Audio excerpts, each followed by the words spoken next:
थांब थांब असता नाही आधीपासून बघा. आमच्या प्रत्येक सफारीची सुरुवात अशीच हसण्याने होते. मग आमचे गेस्ट थेट तारामुंबरीच्या या हिरव्यागार बोगद्यात शिरतात. इथे कोणी फक्त बघत बसत नाही, सगळे स्वतःच कायात चालत. आमचे गाईड प्रत्येक झाड, प्रत्येक मुळाचं काम अगदी सोप्या भाषेत समजावून सांगतात. आणि संध्याकाळ झाली की खाडी पूर्ण सोनेरी होते. लहान मुलं सुद्धा इथे अगदी सेफ एन्जॉय करतात.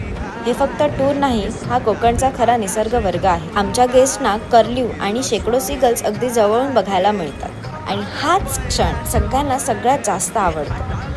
इथली ही मुळं खारं पाणी पितात आणि आपल्या गावाला वादळापासून वाचवतात. या सफारीत तुम्हाला स्थानिक मासेमारी, पाण्यातलं सुंदर मंदिर सगळं एकाच वेळी अनुभवता येतं. आमचे गेस्ट हसतात, फोटो काढतात, शिंपले गोळा करतात आणि हा दिवस कायम लक्षात ठेवतात. हा पूर्ण अनुभव आमच्या कोकण दर्शन पॅकेज 3 मध्ये समाविष्ट आहे. तुम्हाला हे सर्व डिटेल्स हवे आहेत का? तर मग खाली कमेंट करा मॅनग्रोव्ज. सर्व आयटनरी मी तुम्हाला लगेच पाठवते. धन्यवाद.